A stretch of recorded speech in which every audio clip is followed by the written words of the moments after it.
তখন নবজাগরণ যে এলো তার একটা অফশুট হলো ব্রাহ্ম ধর্ম, যেখানে তারা বললেন কথাটা ঠিক, ব্রহ্ম এক এবং ব্রহ্মই সত্য, এবং তারা সেই ব্রহ্মের পূজা করলেন যিনি নিরাকার নির্গুণ।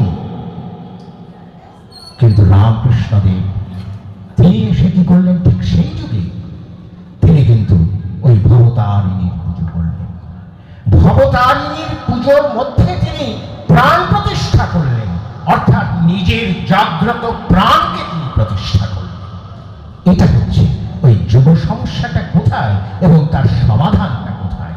ব্রাহ্ম ধর্মে সমাধান হয়নি, সমাধান হয়েছে ওই রামকৃষ্ণ ধর্ম, যা ভক্তির কথা বলে, যা নিবেদনের কথা বলে। সেই আবার শ্রী শ্রী ঠাকুর অনুকূল চন্দ্র তিনি যখন পাবনা হিমায়তপুরে আছেন, তখন এদিকে স্বাধীনতা আন্দোলন চলছে, সকলে স্বরাজ এবং স্বাধীনতা লাভের জন্য উৎগ্রীব হয়ে উঠেছে নেতারা এবং দেশবাসী। সেই সময় তো ঠাকুরের কাছে গিয়েছিলেন দেশবন্ধু চিত্তরঞ্জন দাস, গিয়েছিলেন নেতাজি সুভাষচন্দ্র, গিয়েছিলেন ফজলুল হক, এরকম আরো বহু নেতা মনীষী। ঠাকুর তাদেরকে বলেছিলেন স্বরাজ একদিন আসবে। চিত্তরঞ্জন দাসকে বলছেন, কিন্তু সেই স্বরাজ যখন আসবে, স্বরাজ আপনারা রাখতে পারবেন তো? এই রাখার জন্য মানুষ দরকার। কাজে গিয়ে সমস্যাটা দেখুন, সব নেতারা তখন ভাবছেন ব্রিটিশকে তাড়াতে পারলেই আমার সমস্ত সমস্যার সমাধান। ঠাকুর কিন্তু ব্রিটিশ তাড়াবার কথা বললেন না, তিনি বললেন মানুষ তৈরি করো। মানুষ তৈরি হলে ব্রিটিশরা প্রকৃতির নিয়মে এখান থেকে চলে যাবে, যখন তুমি যোগ্যতর মানুষ তৈরি করতে পারবে। আজকের যুগে, আজকের দিনে দাঁড়িয়ে আমরা দেখতে পাচ্ছি যে আমাদের কষ্টার্জিত স্বাধীনতা সেগুলি কিন্তু হাত পিছলে বেরিয়ে চলে যাচ্ছে। আমরা পরস্পরকে হনন করছি, আমরা দুর্নীতিতে গা ঢেলে দিচ্ছি, আমরা জাতি উন্নয়নের কথা কিছু ভাবতে পারছি না, আমাদের রাজনীতি আমাদের রঞ্জন করছে না, মানে পরিপূরণ করছে না জনগণের। এর কারণ কিন্তু ওই মানুষ তৈরি হয়নি বলে। কাজেই পুরুষোত্তম, যুগ পুরুষোত্তম ব্যতীত যুব সমস্যা ধরাই যায় না।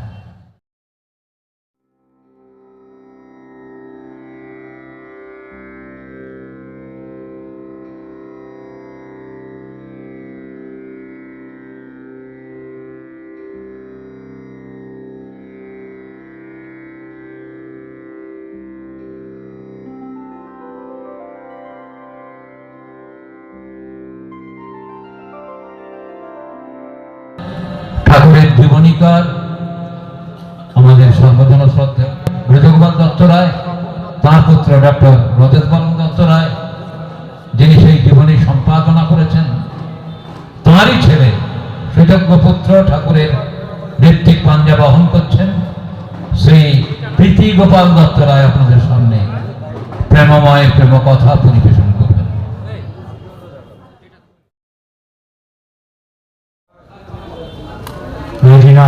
জ্ঞানানতিমিরাन्धस्य ज्ञानाञ्जनशलाकया चक्षुरुन्मीलितं येन तस्मै श्रीगुरवे नमः। মঞ্চপুরী উপস্থিত আমার শ্রদ্ধেয় প্রতিঋত্বিক, সহপ্রতিঋত্বিক শ্রী শ্রী ঠাকুর অনুকূল চন্দ্র সৎসঙ্গের বিশিষ্ট নেতৃত্ব, আজকের এই সাধারণ ধর্মসভায় উপস্থিত ঋত্বিক, অধ্যক্ষ, যাজক বৃন্দ, উৎকাতা বৃন্দ, শ্রদ্ধেয়া মায়েরা এবং দাদারা, গঙ্গার বুকে এই মহামহোৎসবে আপনাদের সঙ্গে পুরুষোত্তমের শ্রী চরণপদ্মে সমবেত হওয়ার সুযোগ পেয়ে আমি ধন্য কৃতার্থ। এই গঙ্গার সৎসঙ্গ আন্দোলনের রূপকার বহুজনের কথা পূর্ববর্তী বক্তারা শ্রদ্ধার সঙ্গে স্মরণ করেছেন। একজনের কথা না বলে আমি আরম্ভই করতে পারছি না। তিনি হলেন পরম শ্রদ্ধেয় ভূপেশ গুহদা। তার অমায়িক অমলিন স্নেহসিক্ত ইষ্টময় জীবন এবং আচরণ ব্যবহার সেই ছোটবেলা থেকে আমরা মুগ্ধ হয়ে দেখতাম। আমি এই বনগাঁ সেকশনেরই মানুষ। বহুদিন আমি বারাসাতে আমাদের বাস ছিল। সেই বারাসাতের বাড়িতে বহুবার শ্রদ্ধেয় ভূপেশ দা গিয়েছেন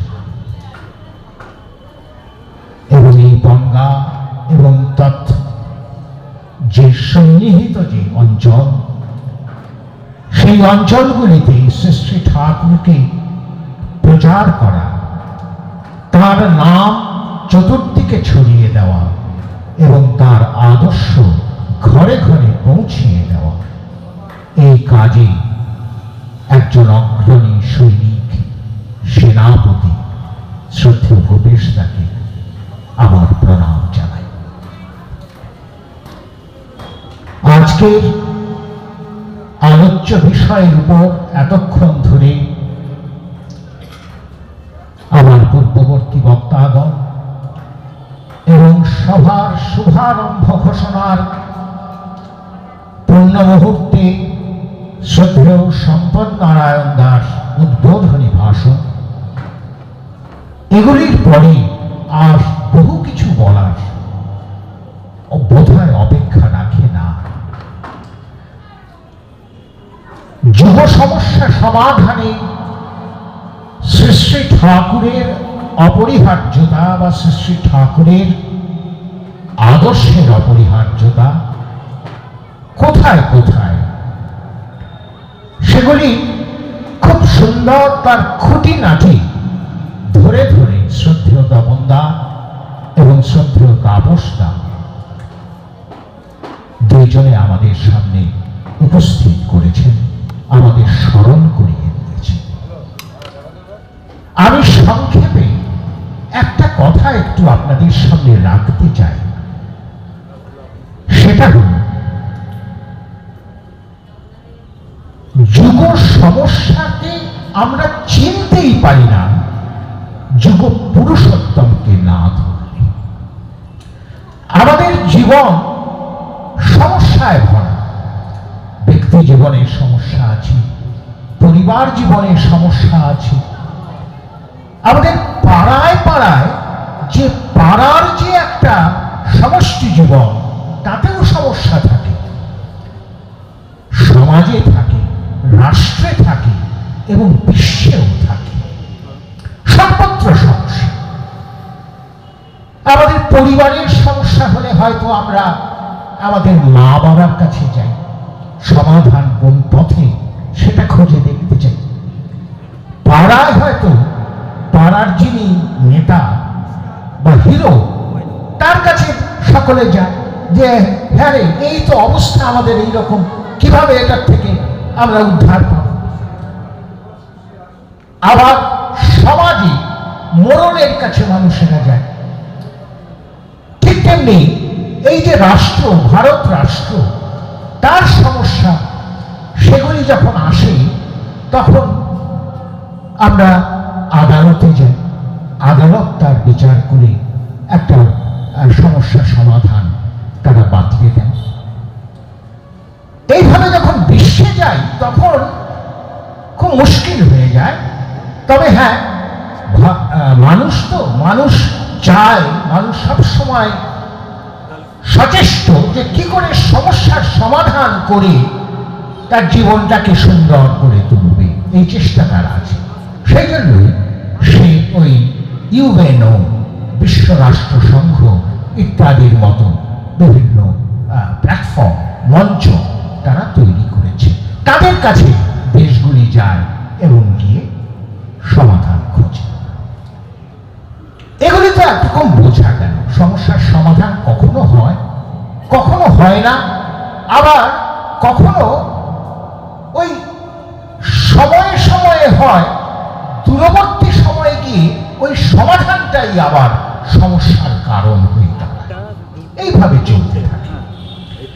কিন্তু যুগ সমস্যা এটা তো সবচেয়ে বড়। এটা তো একটা যুগ মানে একটা বিরাট কাল পরিধি। সেই সমগ্র কাল পরিধির সমস্যা সেটা কি, সেটা বুঝবো কি করে, চিনবো কি করে? বহু দেশ, বহু জাতি, বহু মানুষ, তাদের বহু বিভিন্ন সমস্যা, এই সবগুলি তো যুগ সমস্যার মধ্যে পড়ে। তাহলে যুগ সমস্যা বলে কোন সমস্যাকে আমরা চিহ্নিত করব কি করে? অর্থাৎ এমন কোন সমস্যা যা সেই যুগে সমস্ত সমস্যার উদ্দীপক, সমস্ত সমস্যা সেই সমস্যাটা থেকে তৈরি হচ্ছে। এইটাকে চিনে ওঠা একমাত্র যুগ পুরুষোত্তম ছাড়া আর কেউ পারে না। আমি দুটো উদাহরণ দেবার চেষ্টা করছি। একটা হচ্ছে দ্বিতীয় বিশ্বযুদ্ধ। আপনারা জানেন সেখানে আমেরিকা খবর পেয়েছিল যে জার্মানি বোধহয় নিউক্লিয়ার বোম তৈরি করবে। সেই জন্য সে একেবারে উঠে পড়ে লেগে নিউক্লিয়ার বোমা তৈরি করল। ওপেনহেমারের নেতৃত্বে নিউক্লিয়ার বোমা, পরমাণু বোমা তৈরি করল। সমস্ত বিজ্ঞানীরা এবং দেশনায়কেরা আমেরিকাকে এই বোমা যাতে তৈরি করেছ ভালো, কিন্তু বোমাটা ফেলো না, বোমাটা চার্জ করো না, তাহলে শুধু যে কিছু বহু মানুষের মৃত্যু হবে, একটা দেশ ধ্বংস হবে, শুধু তাই নয়, এর পরবর্তীকালে আর্মস রেস এটা শুরু হয়ে যাবে। কাজেই তোমরা করো না। ইতিমধ্যে খবর এলো যে জার্মানি আত্মসমর্পণ করেছে। তাহলে আমেরিকার পক্ষে যদি শুধু বাস্তব এবং যৌক্তিক বিচার দিয়ে দেখা যায়, তাহলে আমেরিকার উচিত ছিল না ওই বোমাটা জাপানের উপর বর্ষণ করা। কিন্তু এবং তখন আমেরিকার সেনানায়কেরা পর্যন্ত বলেছিলেন যে কোনো প্রয়োজন নেই, জাপান আর কিছুদিনের মধ্যেই আত্মসমর্পণ করবে, জার্মানি তো করেইছে। তথাপি তারা বোমা বর্ষণ করবে। আমরা এটা জানি যে জ্ঞান বিজ্ঞান যত উন্নত হয়, যুক্তিবাদ যত উন্নত হয়, মানুষ তত সঠিকভাবে পথ চলতে জানে বা পারে। কিন্তু এখানে দেখা গেল যে সেই যুক্তিবাদের চূড়ান্ত যে পাশ্চাত্য, সেই পাশ্চাত্য দেশে যুক্তির মাথা খেয়ে এই একটা মারণ বোমা আমেরিকা ফেলে দিল। এটা কেন? এটা তো সমস্যা একটা, কিন্তু এরও মূলীভূত সমস্যা হচ্ছে ঠাকুর যেটা বলেছেন, প্রবৃত্তি। প্রবৃত্তি যদি ইষ্টমুখী না হয়, ইষ্টে বিনায়িত না হয়, তাহলে তুমি অনেক শক্তি অর্জন করতে পারো, কিন্তু সেই শক্তি মরণ এবং মারণে তুমি ব্যয় করবে, তুমি নিয়োগ করবে। কাজে মানুষ তার প্রবৃত্তি নিয়ন্ত্রণ বা প্রবৃত্তি বিনায়ন, এবং তার জন্যই দরকার সুকেন্দ্রিকতা। আমার প্রবৃত্তি চতুর্দিকে ছড়িয়ে আছে, চতুর্দিকে আমাকে টেনে নিচ্ছে, তাকে নিয়ন্ত্রণ করতে পারবো যদি জীবনের কেন্দ্রে একজন আদর্শ পুরুষ থাকেন, প্রিয় পরম থাকেন, তখন তার প্রতি আমার অনুরাগের যে টান, সেই টান প্রবৃত্তির বহুমুখী বহুধা ধাবিত টানগুলোকে একসঙ্গে করে সংহত করে সমন্বয় করে আমার স্বস্তি ও শান্তির কাজে লাগবে। এটাই হচ্ছে প্রবৃত্তি নিয়ন্ত্রণ। তার জন্য দরকার সুকেন্দ্রিকতা, তার জন্য দরকার কেন্দ্র অর্থাৎ সদ্গুরু।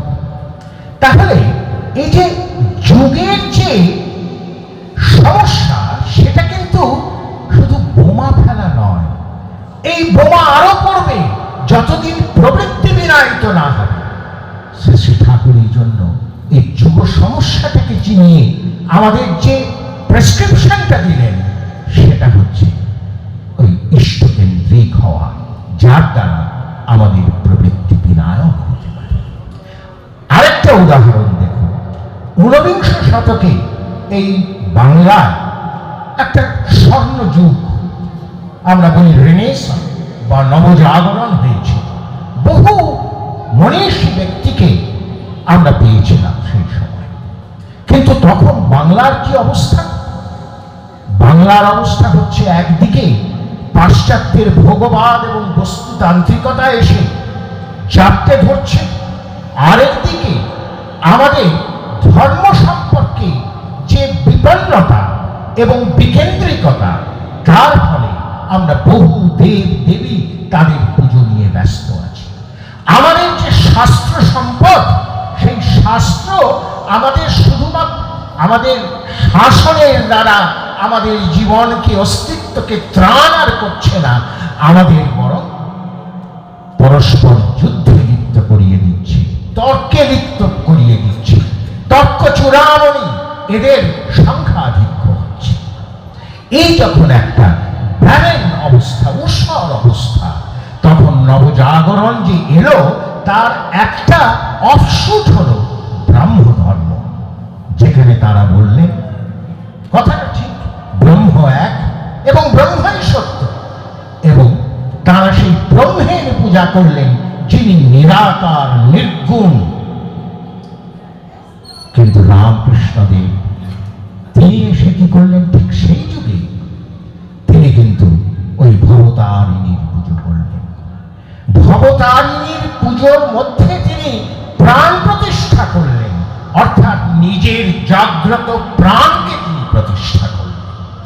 এটা হচ্ছে ওই যুব সমস্যাটা কোথায় এবং তার সমাধানটা কোথায়?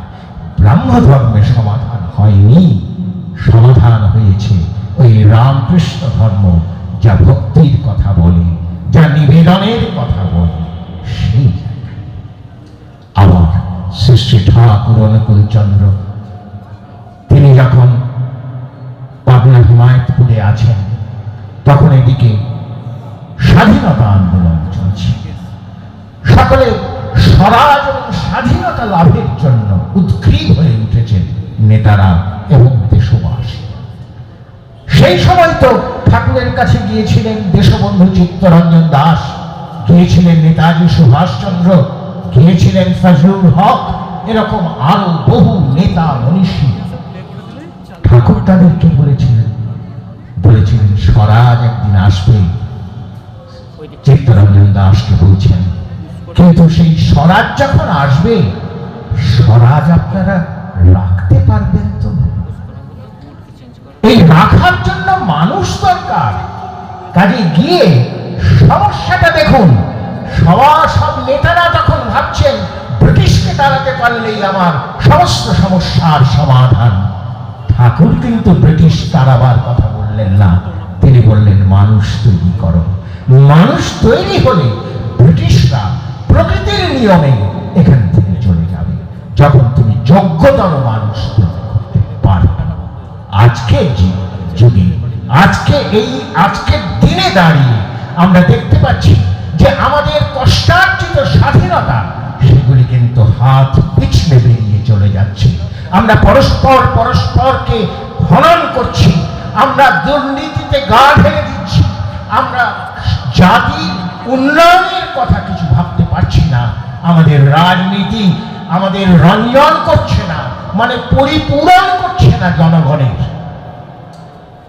এর কারণ কিন্তু ওই মানুষ তৈরি হয়নি বলে। কাজে পুরুষোত্তম, যুগ পুরুষোত্তম ব্যতীত যুব সমস্যাকে ধরাই যায় না। তাই আসুন আমরা বর্তমান যুগ পুরুষোত্তম শ্রী শ্রী ঠাকুর অনুকূলচন্দ্রের দীক্ষা লাভ করে তিনি যে জীবন বর্ধনের পথের সন্ধান দিয়েছেন, সেই পথে অগ্রসর হই। নান্য পন্থা বিদ্যাতে অয়নায়। জয়।